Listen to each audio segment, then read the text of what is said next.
Hello, everybody, and a very good afternoon to you all, and good morning to those of you joining us from further west in the United States and Canada.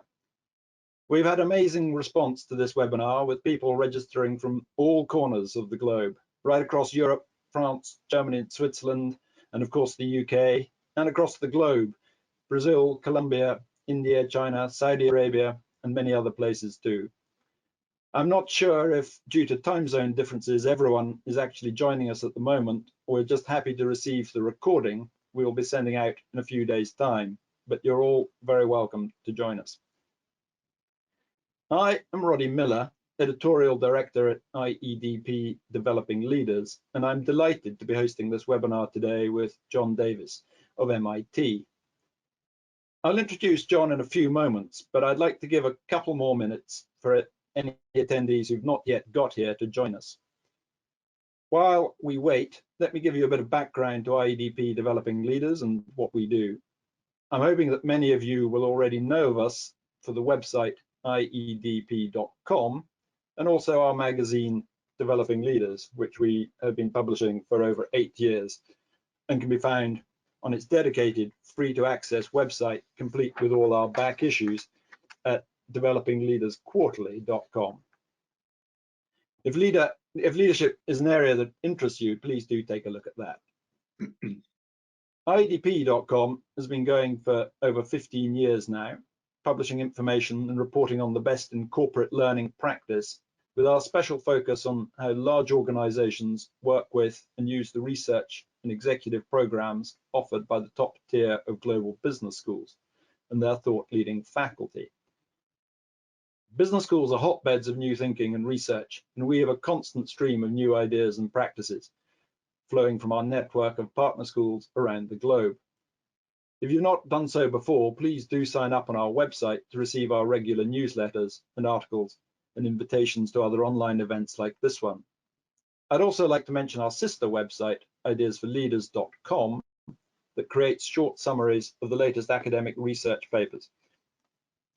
If these are topics that interest you, I encourage you to take a look and drop me an email at editor@iedp.com to find out more. Okay, I think that's enough about us. Let's get on with today. It's great that so many of you from around the world, as I say, are joining us. You're all very welcome, and I'm sure you'll find today really valuable. I'm delighted to introduce today's speaker, John Davis. John is a globally recognized authority on family business, family wealth, and family offices. He leads the Family Enterprise Programs team at MIT Sloan School of Management, where he teaches strategies for family enterprise to position themselves for the future. Trained in management psychology and economics, Professor Davis advises multi-generational families from more than 70 countries. He delivers keynote addresses around the world, including at the World Economic Forum, and he's also chairman and founder of the Cambridge Institute for Family Enterprise. MIT are currently running several family enterprise programs being led by John. In May, they have the Future Family Enterprise Sustaining Multi-Generational Success, a new program for multi-generational families to combat the risk highlighted by current research that family enterprises often derail within 3 generations. And later in the year, John leads Founder to Family, Sustaining Family Business Success, a program that looks specifically at the transition of business from the original startup founder to the next generation, and the particular issues and conversations that can involve. And there's a third program on social impact in the pipeline for 2021. To find out more about these programs and others at MIT Executive Education, please visit their website. A few housekeeping items before we crack on. This webinar, as I say, is being recorded, and the recording will be made available to everyone who registers next week. John will speak for around about 40 minutes, after which we'll have your chance to join the conversation and ask questions. I really encourage you to do this, so please type in any questions you may have for John during the presentation into the chat panel on the screen, and I'll select as many as I can to put to him in the time we have available.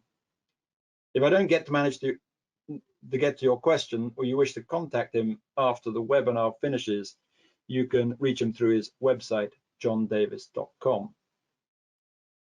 That's quite enough from me. So I'm now delighted to hand over to our distinguished speaker, John Davis. And John, I think you are going to kick off with a couple of polls. Is that correct? So let me hand over to you. Thank you, Roddy, very much, and thank you all for joining Roddy and me for this, what I hope will be a very informative and useful discussion for you.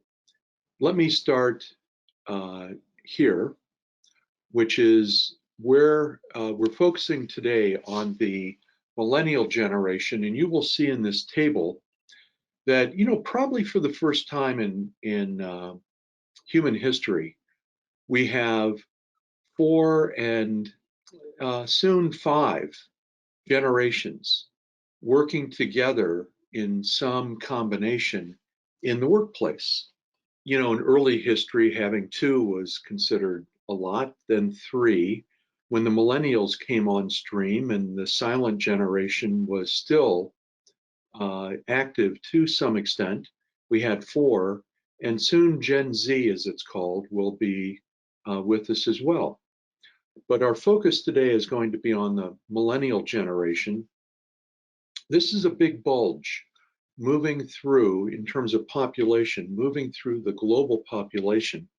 It now accounts for about 25% of the population around the world. And today it's about 50% of the workforce.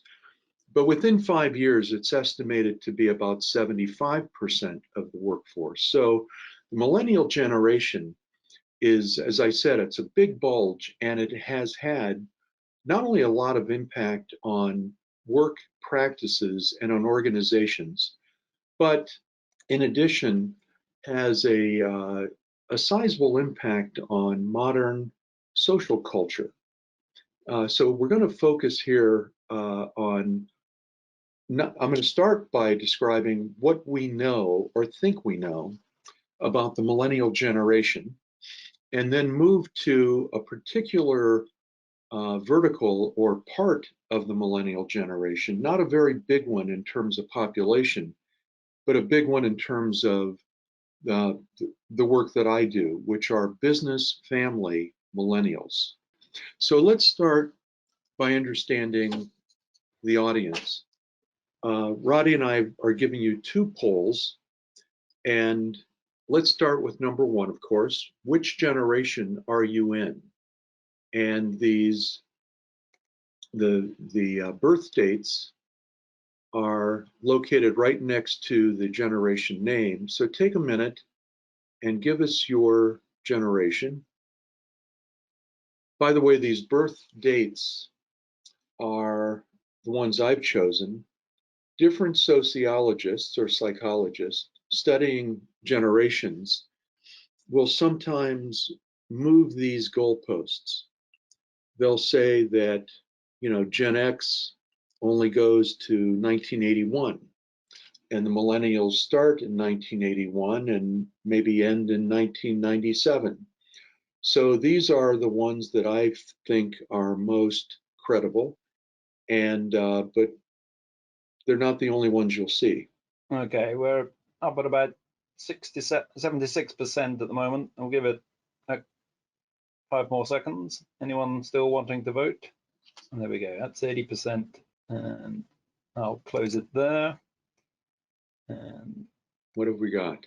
Share. Okay, so we have 2% for the silent generation, 14% for baby boomers, the significant majority Gen X, 57, and then 26% for millennials and Gen Y.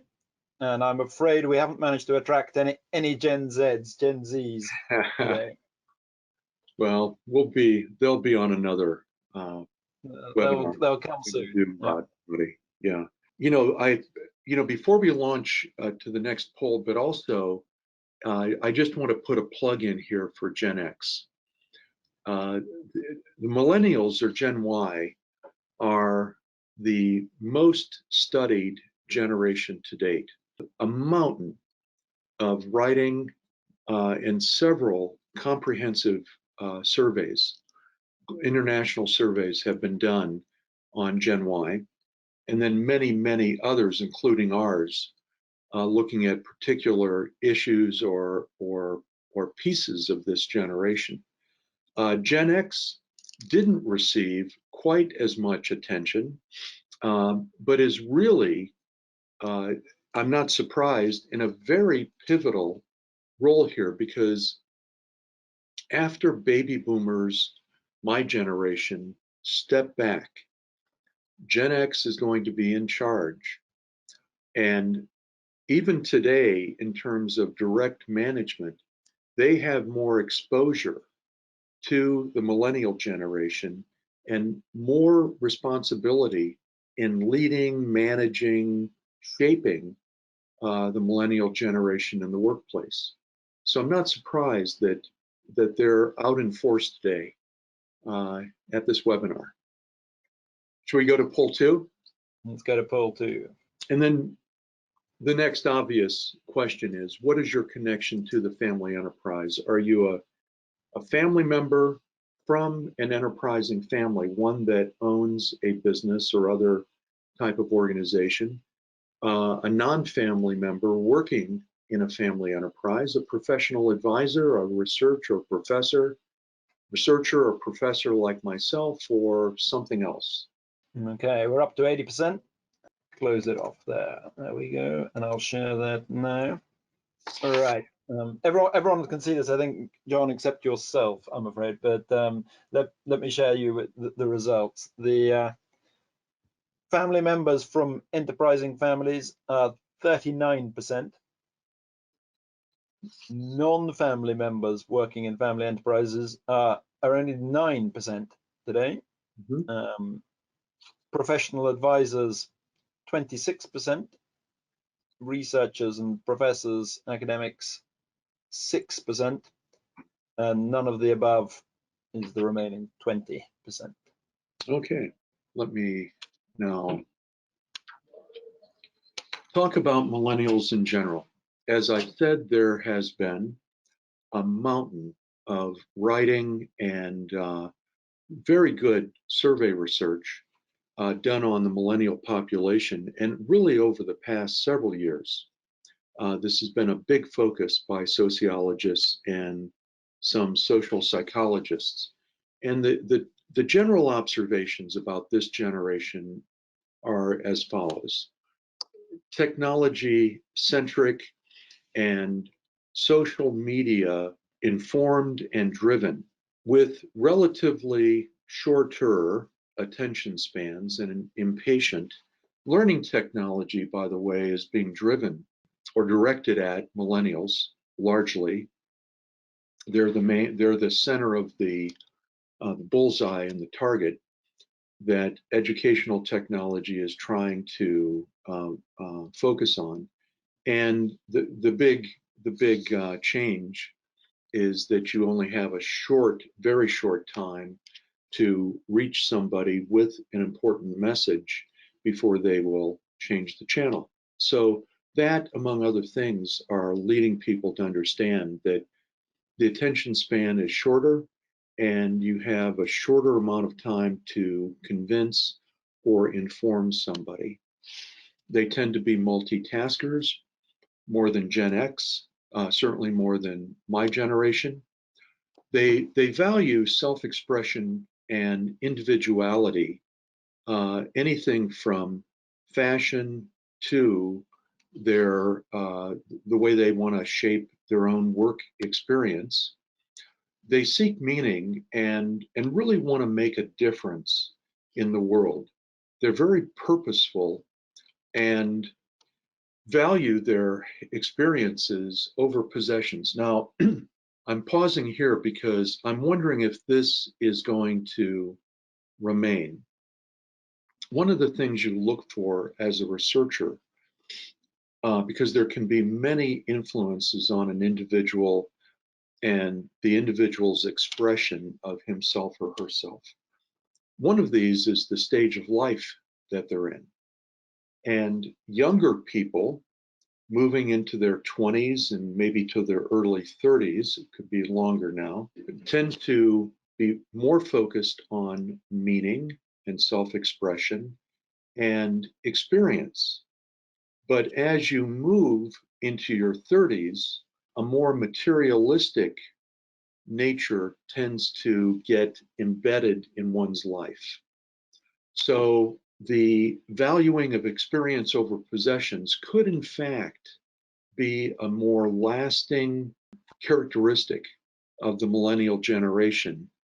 Or, like with my generation or the Gen X generation, this particular characteristic might fade somewhat or significantly as you move through life and start to put down roots.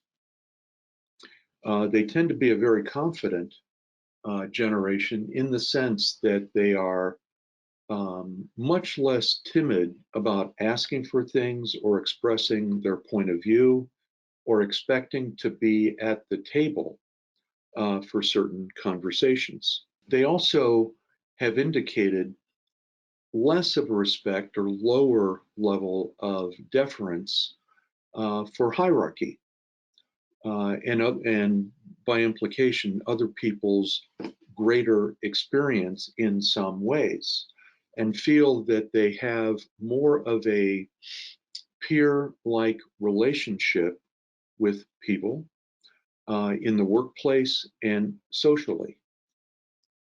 They want jobs that recognize their talents, give them lots of feedback, more feedback, in fact, than Gen X or certainly my generation wanted or expected. They also want to be well developed in any job, given opportunities for stretching, given opportunities to advance into greater responsibilities or more interesting assignments. And they want jobs to offer them quite a bit of flexibility in terms of their time and space at work. There's a new term called phygital, which I like quite a lot, that indicates the blending of the physical and digital workspaces. So it doesn't matter if I'm in an office or I'm somewhere else and I can be digitally connected.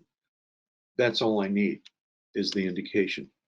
And over the long term, they're expressing that they want unconventional, meaning not what we saw with Gen X or the boomers. And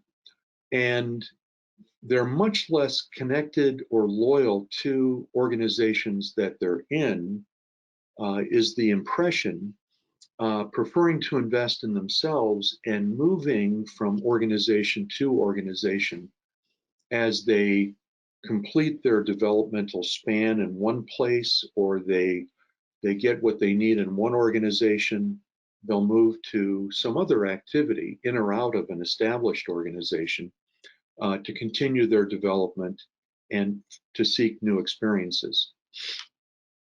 I'm also wondering how unconventional this generation really is, and will they become more conventional, less moving across organizations and charting their own course as they move into their 30s, which they are.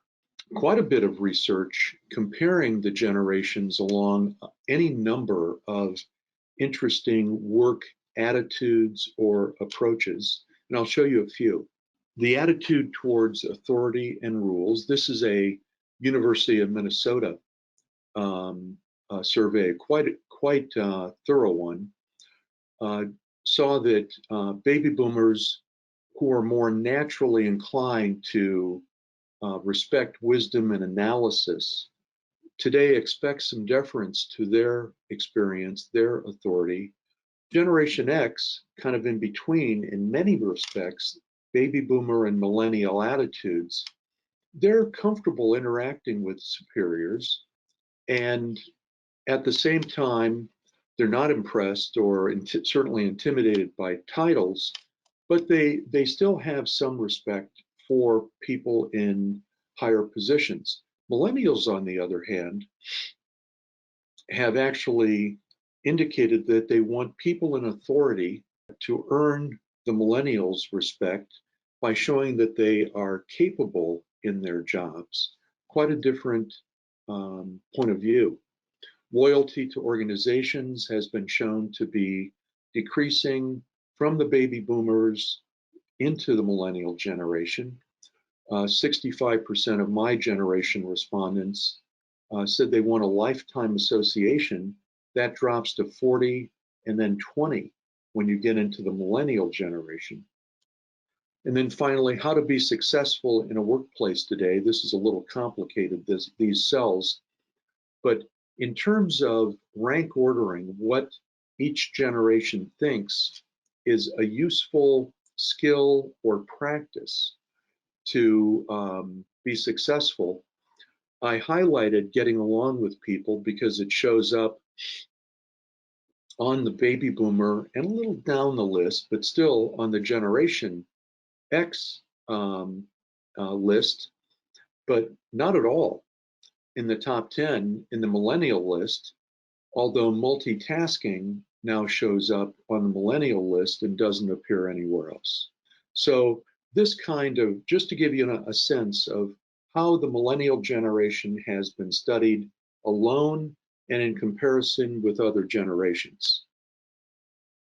The forces that shape millennial generation attitudes, behaviors, goals, well, technology, connectivity, social media, of course. The fact that the world has become globalized and the interconnection of the world has helped to make the millennial generation by far the most international generation. Not to say that it's homogeneous everywhere. You will see some regional differences, and my co-researcher Jeremy Schultz and I have spotted some of these, but by and large, there aren't many.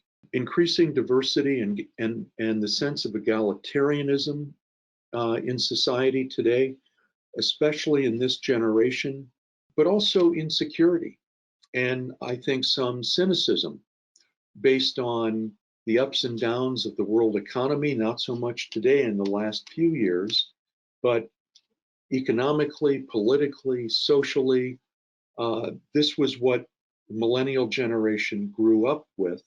And many people think that they're expressing this insecurity by focusing on themselves and having less of a connection to established organizations. Helicopter parenting certainly accounts for some of the attitudes by millennials that they deserve continued guidance and to some extent support, not only by their parents, but the organizations that they're in. And they were forced to, more than probably even Generation X, compete for scarce positions. Get your resume really tight, market yourself, get out there and convince people that you can do things. Now, one of the interesting outcomes of these various forces is that developmental psychologists have identified that the developmental period that young adults would take from their early 20s, maybe into their late 20s or early 30s, has now been extended. So there's a new life stage called emerging adulthood that says we're past our early adulthood entry points. We've got a job, we're educated, etc., but we're not done. We're not quite yet into the responsibilities of adulthood. For any individual, there are a lot of forces that shape us, that shape our attitudes, our behaviors, even our goals. Certainly the political, social, economic environment, our social culture, the institutions, the schools, the religious institutions, the military, the clubs, those institutions also shape the way we see the world and act in it. And of course, our life stage, and then finally, our generation. And so when you're researching generational influences, you're sensitive to the fact that these other forces are out there and working on people. And so you try to segregate what are the generation forces or influences that will follow and continue to influence the way this group sees life and behaves in it. Now, our work, the work at the Cambridge Institute, which I brought into MIT, and also the work that Jeremy Schultz and I have been focused on for 4 years, tries to address a few major questions. We didn't get far in this first one. To really say how different are business family millennials from the broad group of millennials. To be precise about it, you need to be asking the same questions to the business family millennials in surveys that are asked in other surveys of broader groups, and to see how the business family millennial responses are similar or different to the ones from the responses in other surveys.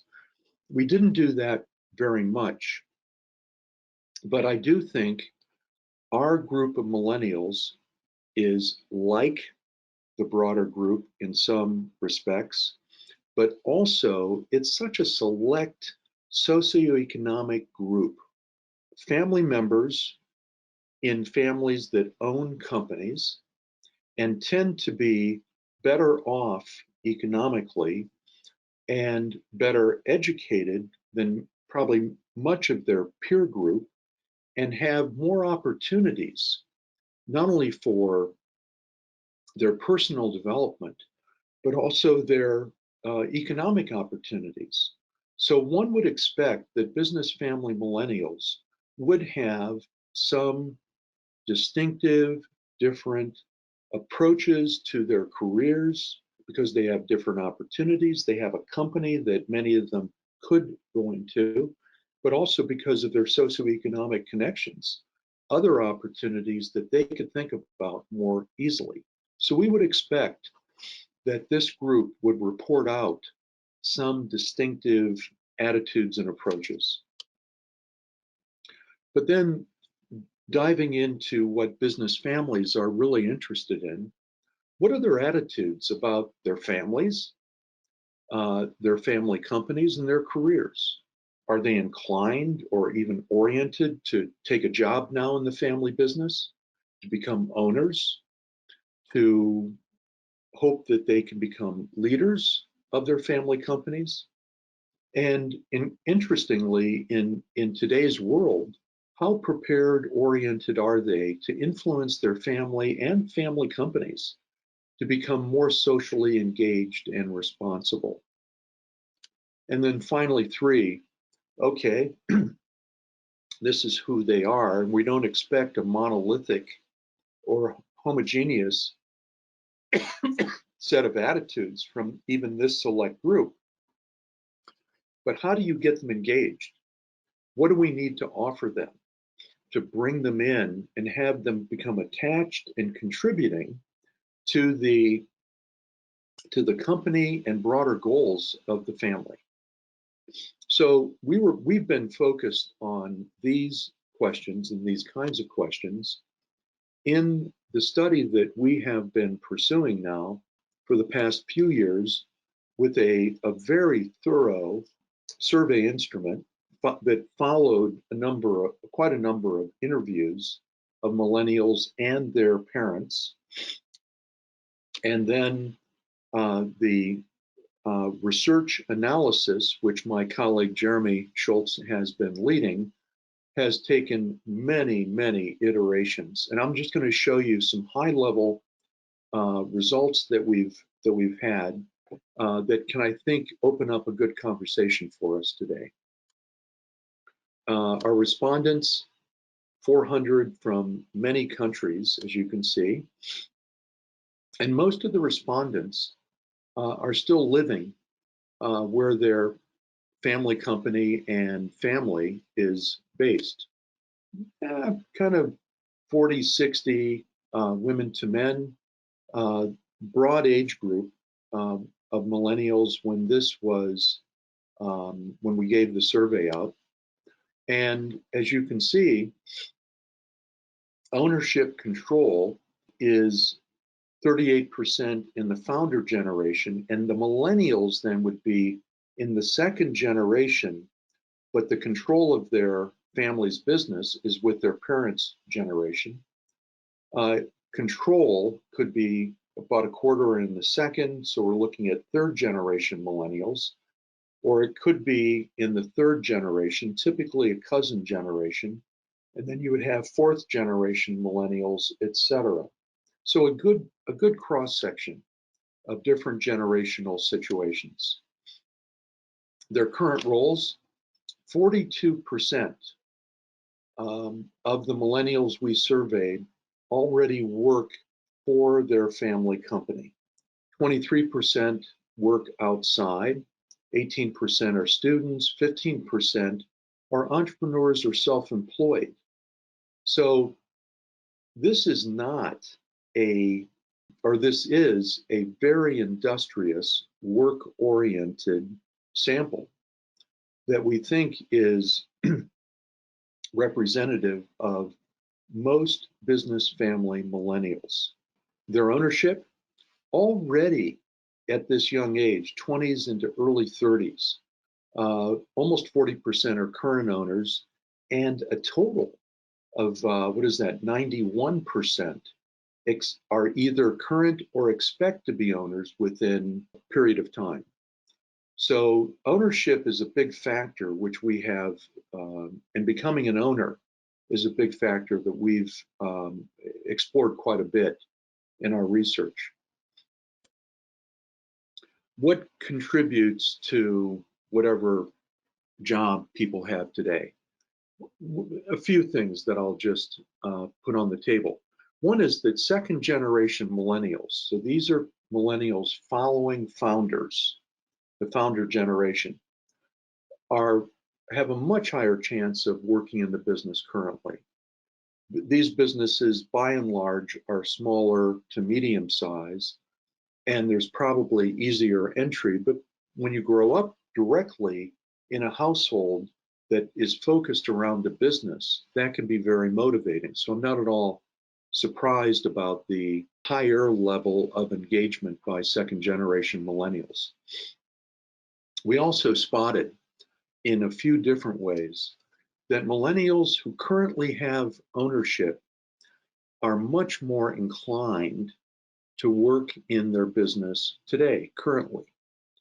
And that millennials that are in countries that are more hierarchical are more inclined or have a higher chance of becoming entrepreneurs. So ownership, stage of your company, ownership, and the nature of your society can certainly have an influence on what path millennials choose. Are we going to go, am I going into the family business, into another kind of company? Am I becoming an entrepreneur? Am I interested in blending any of these different paths to meet my interests and needs? This is definitely a work-oriented generation.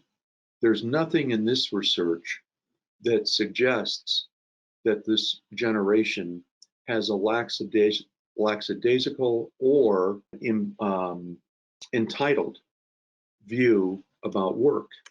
You have, total there of 65, 2/3 either want to think they're going to have and desire working a full work week, or even more than 50 hours a week. And then you have a smaller number who don't want to work that much. And interestingly, most of those people in the 16% category are more inclined to work not in their family business, but in another type of business. The career aspirations of our group, 44 expect to be employed in the family business, 29% in a non-family business, 27 expect to be an entrepreneur, and that the level of interest and orientation towards being an entrepreneur is higher in this generation. That's been tracked in a number of surveys than we've ever seen it before. How many companies do you expect to work for by the time you're 50? This is a hard thing to project when you're in your 20s.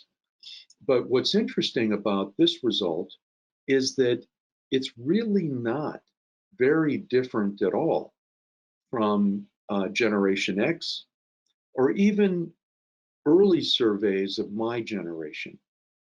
So the idea that at least these millennials are job hoppers, that they're going to move all over before they become established in life, no real evidence of that at all. And which career is more appealing for you? Well, 45%, I want to work for myself or be an entrepreneur. 40%, which is a little bit less, notice, than where they expect to be, is in my family business, rising to a leadership role. And then 7% want to alternate between family business and elsewhere. And some want to start inside the family business and then launch to do other things. And only a small number would say, nah, I never want to work for my family business. What we know is that millennials who desire higher income, interestingly, are less likely to work in the family business exclusively. So if you want to make a lot of money, the idea is become an entrepreneur. You're more inclined to become an entrepreneur or work in another kind of organization. We also see that female millennials, are more likely to work for a non-family business than their family business or to be an entrepreneur. And many of the millennials we surveyed really want to combine. They don't see the boundaries necessarily between working in their family business and being an entrepreneur. Well, maybe I can do both, and maybe I can do both at the same time. And certainly, when family companies are facing a challenge or especially a crisis, millennials are more likely to say, I'm going to try my luck being an entrepreneur.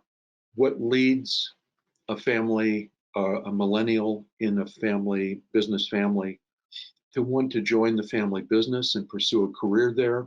We've identified 5 factors that we think are clearly evidenced in the survey results, and ones that families should pay attention to. So if you have a larger, but especially more professionalized family business, if there are rules, if there's a development program, if there's a board, if we have rules about family employment, if we professionalize these parts of our family business, it feels less chaotic, safer, more intentional to be able to go into that business and know that I can chart my course. Being an owner or expecting ownership within a few years is definitely an incentive, or helps people feel more committed to that choice. If I really want to be a leader of the family business, I'm much more likely to want to try it. Emotional closeness with your family and frequent communication with your parents, interestingly, also rank very highly. So that it's highly likely that if these 5 areas fall in line, that you're really going to get someone who wants to be there. But even a few of these, and interesting, closeness and communication rank way up there, can make people more inclined to be, to be a candidate or to enter the company. What helps or what decreases the likelihood that a millennial in your family will pursue a career in the family business? If they say, the only thing that I really want in my career is to do meaningful work, they're much less likely to pursue a career in the family business. Not that it's not meaningful, but they're more likely to find meaning when they latch on to that as an important goal. They're much more likely to seek a career elsewhere. And also, not being an owner or expecting ownership really is a strong motive not to go in. The majority say that they require no special incentive. You don't have to pay me more. You don't have to offer me different work.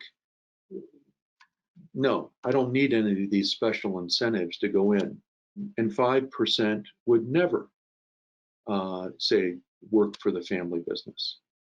What are the incentives that do seem to work? Well, more interesting work, better work schedule or environment, higher salary, but notice this is lower, and a better position or title, even lower. So the intrinsic motivators, more interesting work, a better work schedule or a better work environment, something that's more interesting, that's what is really motivating the people who are affected, the half of the sample, who are affected by the incentives that the company or the parents can offer. What would they give up to work in the family business? Well, where I live, opportunities to found or run my own business or organization. But again, some of these are saying, but if I could be an entrepreneur inside the family company, it would make it more interesting. My control over my career decisions, I get it. I don't have flexibility as much as I would have outside. And last, but still, look at this. Almost a quarter say, yeah, control over my friendships or even my romantic relationships, I would give up. It's these are not millennials who are totally into their own agendas, is the point. If they were leaders of the family business, this is a really interesting one. What would millennials prioritize? Well, number one, rank order, satisfying the customers, clients, suppliers. 2, establishing a rewarding workplace. 3, creating wealth. 4, perpetuating what my family has built. And 5, improving the welfare of the communities in which we are active. And 6, solving larger social problems. So you take this large sample of millennials and you ask them, if you were the boss, what priorities would you follow? And this list, I can't imagine, would be very different if we did it for Gen X or we did it for boomers, or for that matter, for the more established generation that preceded mine. So millennials, as it turns out, as a group, tend to focus on many of the same priorities in pretty much the same order that one would expect for the other generations they're working with. Now, millennials who are entrepreneurs, their big priority in this list is building wealth.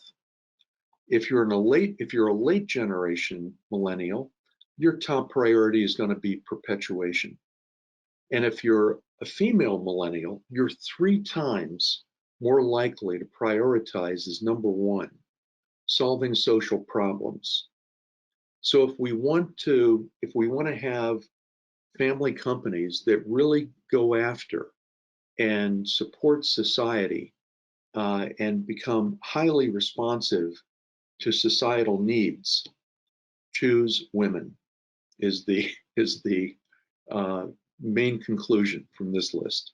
And then, of course, there are some other geographic differences that I won't review now, but that do pop up. And again, geographic differences aren't many.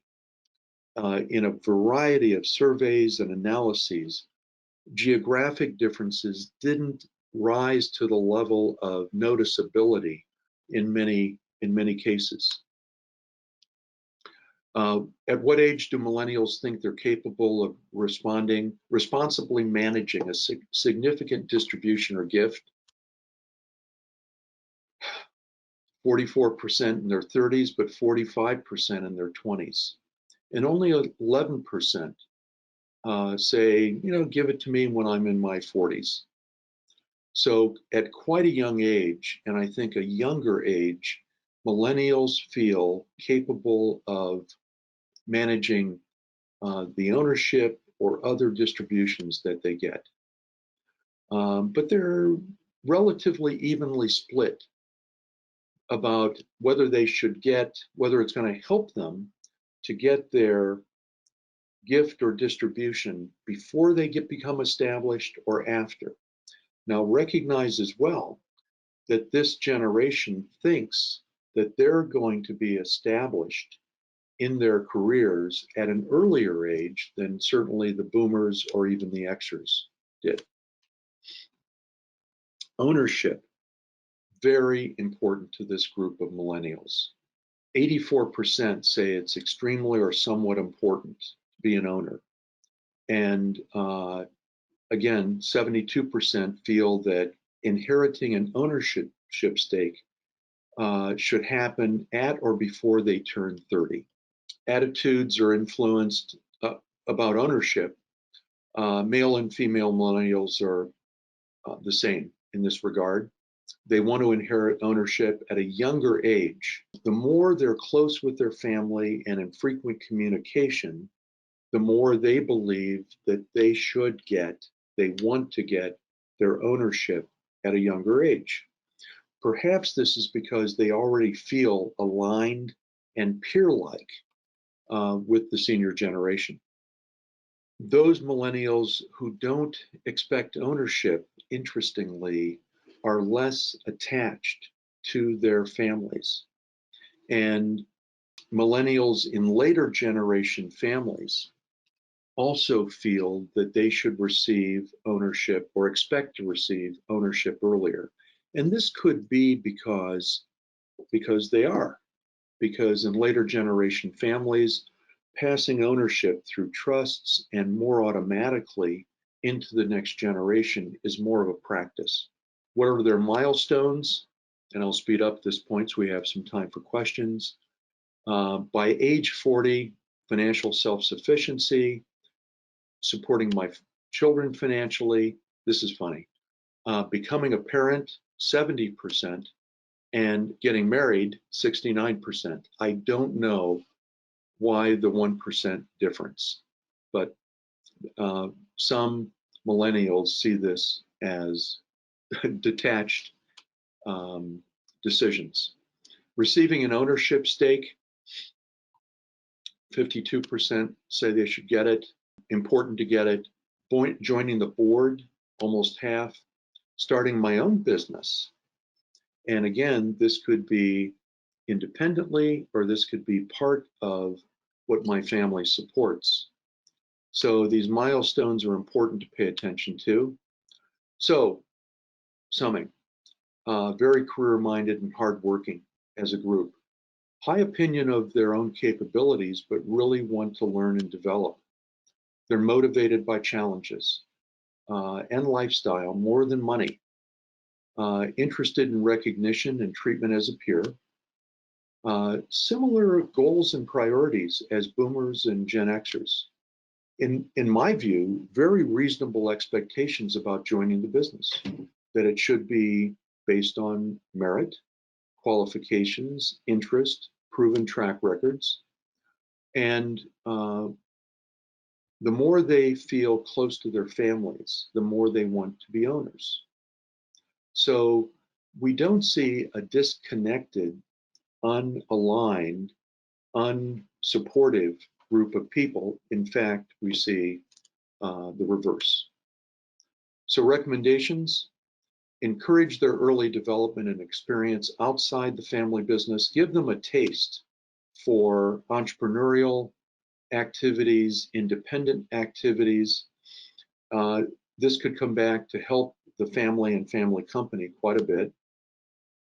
Discuss with them aspirations, career development, and offer them opportunities to stretch.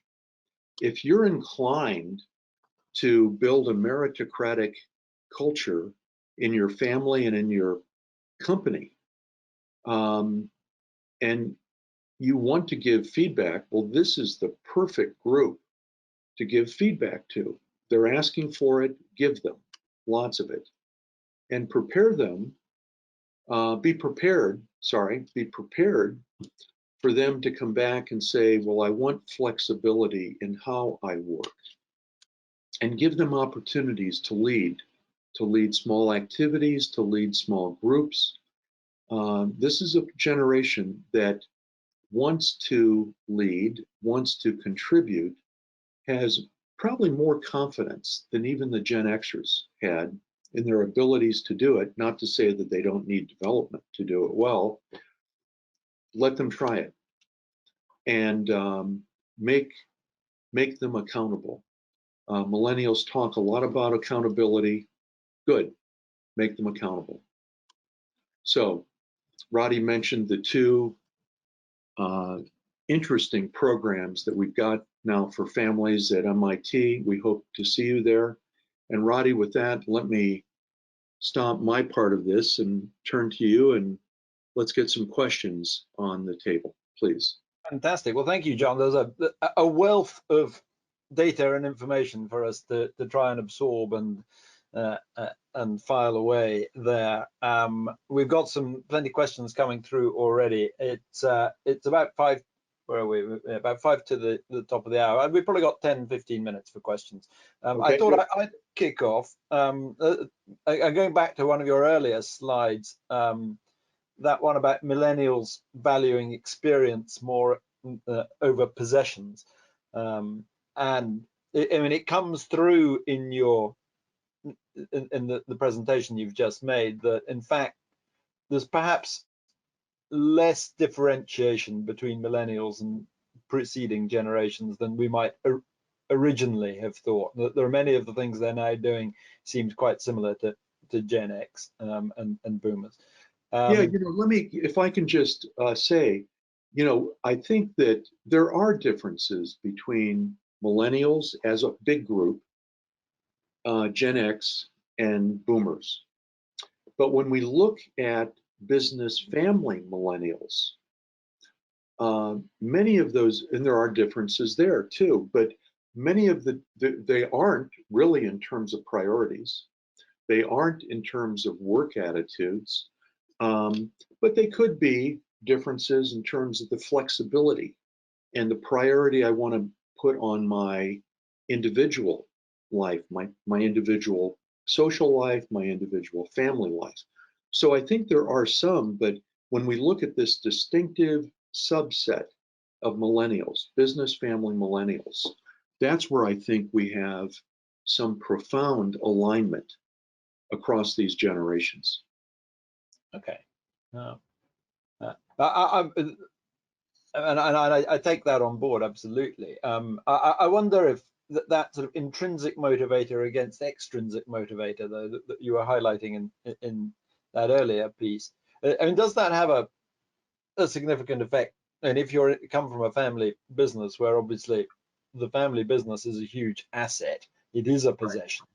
And if you're interested in experience over possession, does that change your mindset completely to how you view the asset of the family business?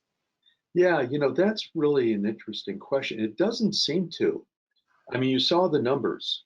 We want to have interesting work. You want to get me into the business? Make it more interesting. Give me more interesting work. Make it more meaningful, etc. At the same time, I want to be an owner. And I think that has to do maybe a little bit in terms of I want the financial benefits eventually, but I want to feel more like a peer, is how I interpret that. Mhm. But I want to be at the table with the adults in the room, helping to guide, manage, make the big decisions. Okay. We've got a question here from Martin. Oh, it's just run off the screen in front of me. Where are we? Is that right? Yeah, so there, here we go.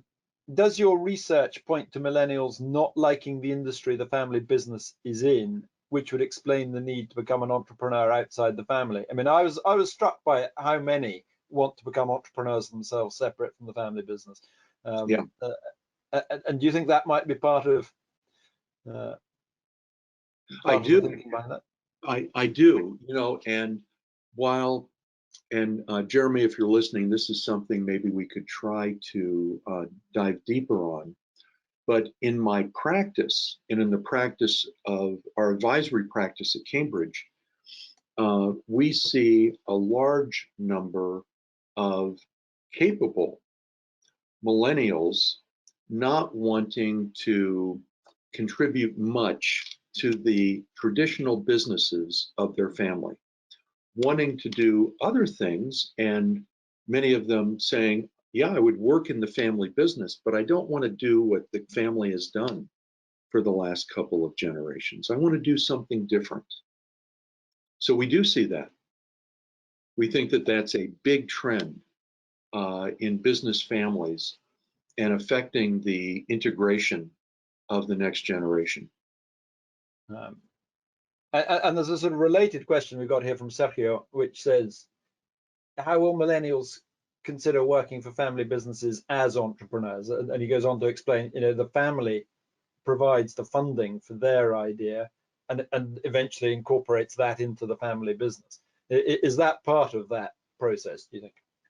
Yeah, we see entrepreneurship inside a family business working largely like that. That, okay, you're going to be an entrepreneur, we'll give you some seed capital. You may have a stake in that business, but it's your job to grow it. But the family will either be in a control or non-control position, with the entrepreneur having control or non-control, but we're going to be your main funder. That's the typical model. Right. A question here from Gustavo saying, has there been any investigation of the level of trust towards earlier generations in the family business? How much do millennials trust earlier generations, and how much do they feel trusted? I think that Gustavo, thank you for that question. That I don't know of any studies looking across generations and the level of trust. But some of the implications of what we're seeing when we look at cross-generational studies is that the younger generation doesn't really trust especially the boomers, but maybe even Gen Xers, capabilities and understandings of them and market trends. And I think there's some that's not unfounded. That I think that the older generations are losing some touch with the latest trends in technology and in markets. At the same time, in different ways, we're understanding that the senior generation doesn't trust that the millennial generation is as committed to the organization and to its long-term success. And I think there's also some that's understandable, given the millennials' greater interest, it seems, in developing themselves and moving. But again, in terms of this distinctive business family millennial group, if you're looking at that group, they seem to be more committed and more and less likely to move around than maybe non-family millennials working in the family business. I hope that was clear. Yeah, no, that's great. It looks like I'm finding these questions terribly skillfully, but in fact they appear in nice synchronicity here. But there's one here from Danny, which again it builds on that, and you just mentioned that element of trust around markets and particularly technologies. And he's saying, I'm a millennial and the youngest sibling. My family owns and operates a third-generation business. One of my biggest daily frustration revolves around progress and improvement, particularly with technology. My peers and I use technology more efficiently, at least we think so. We type faster, we use shortcuts and apps to make processes faster, and we look for new tools and tactics constantly. Has your work looked at generational differences in regards to risk and risk aversion, particularly with the adoption of new technologies and attitudes to how technology is impacting and disrupting business models? Long question, but I think that context is useful. It is. And I think this is a big frustration.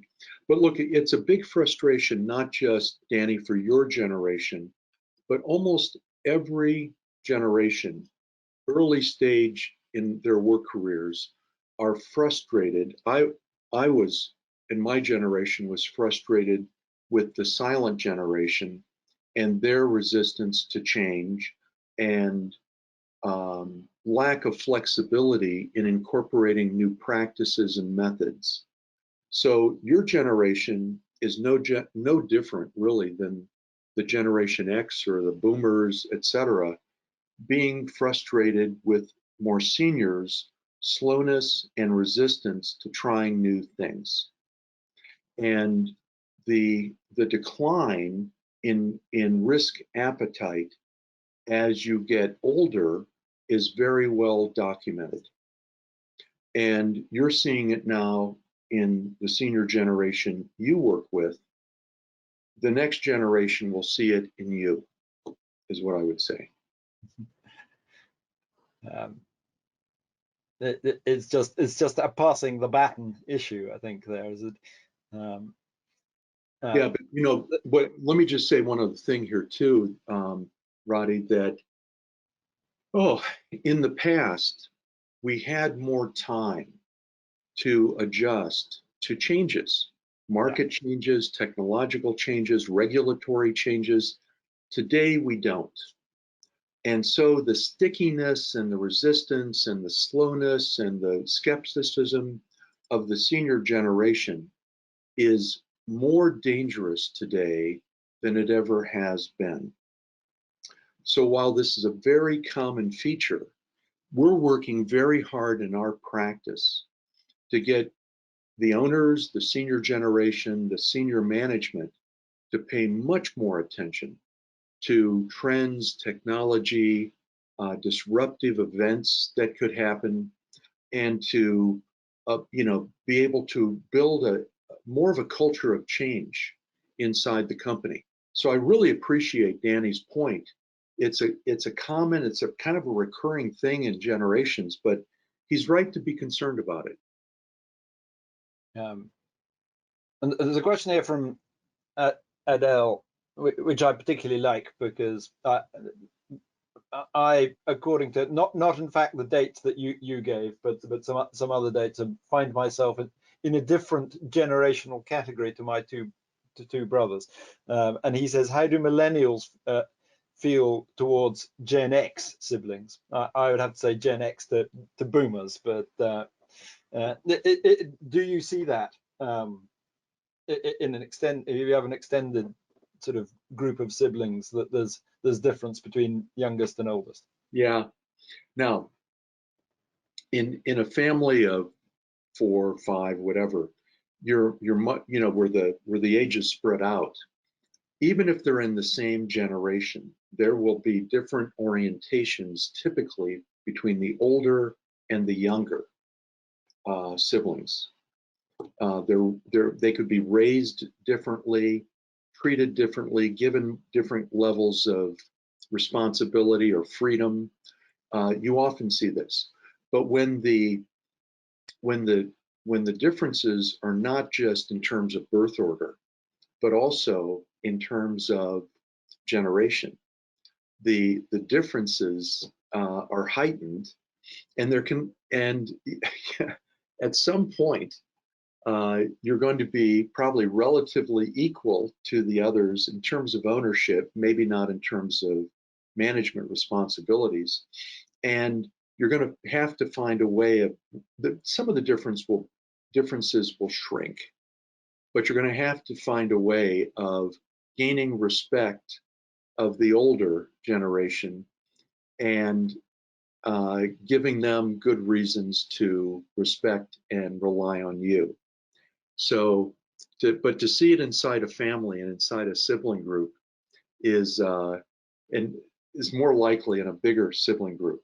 But we've seen it, and it adds an extra challenge, obviously, to getting along. We got a question here from Brett who says, when a millennial asks for more interesting work, is being an owner necessarily going to work for them? So I mean, you slightly answered that, I suspect, in the last question, that running a family business brings all sorts of different challenges, but does it fit into that concept of what more interesting work millennials are after? No, I think they're two different things. And again, I think the request to bring me on as an owner is more of a request. Well, it does relate in the sense that, if I'm sitting at the table and I get to also, help to elect the board, or be part of the conversations about the future of the company, or to be in the group that gets dividends, that's more interesting. And so I do think that getting into that group makes one's life more interesting to the millennials that are asking for it. But they're also asking, if you want me in the company, I'd like to have more of an interesting work assignments, more challenges, more opportunities to grow. I want to learn new things. So these two things are separate, but they both relate to that interest. So I think we've got time for a couple more, perhaps. Okay. There's one here that Nelson is asking, and he picked up on that emerging adulthood, which is a concept that I hadn't sort of heard officially being put like that before. And he says, how does emerging adulthood reflect their willingness to have more responsibilities at family businesses or external companies? Perhaps you can actually just sort of give a little bit more information about what emerging adulthood is too. Yeah, it's the stretching out of one's developmental period before you assume mortgages and marriages and other responsibilities. You're extending the exploration period in your life. And it is a bit not contradictory, but in tension to say, well, look, support me financially, emotionally, give me space to continue to learn, and I may want to, get a graduate degree. Most of the millennials in our survey, about 3/4 of them, expected to get a graduate degree, either had one or expected to get one. So, but give me some time, give me some space, let me grow, etc. But in the meantime, make me an owner, give me interesting work assignments, and that can feel to more senior generations, that can feel kind of entitled. Well, why don't you earn it and then I'll give it to you? Could be the response coming from a senior generation. And so we're bumping into this very issue. in quite a number of families located in various places around the world. So these two attitudes by millennials can feel dissonant. Yeah, no, there's a tension there, isn't there? There's a tension. Yeah. I mean, I was struck also by the very small number there in one of your charts who, I think it was just 2% that their current roles were as interns. And I don't know whether, from my perspective, I've come visiting organizations and whatever across children of family enterprises who are working there as interns. And it seems to me I've done that a reasonable number of times. So I was surprised how small that actual figure was. Yeah, me too.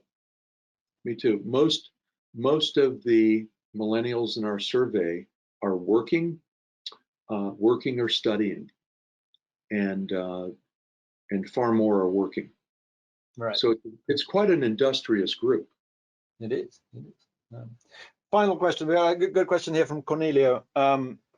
With general business longevity decreasing, how do you see the role of the new generation entrepreneur in the enterprising family? So I mean, those two sort of shifting lifespans, perhaps. Yeah, thank you for that. That's a really good question, and absolutely on our radar screen. The life cycle of industries, the life cycle of businesses within industries are shortening, and they're maturing faster. They're sometimes going away because of disruption. It's not happening a lot, but it is happening. And families need to be, we say, take more of an ownership perspective, not such an operational perspective, but an ownership perspective where they can really understand better what's going on in industries, our place within the industry, our relevance in that competitive space, and be ready at the right time. Maybe we have some opportunities to grow still. Maybe we should be acquiring, maybe we should be selling. Okay, so we need to get families trained up here to understand their place and their relevance in the various businesses that they have. Being an entrepreneur can be a very good way to train up family members about establishing and growing value.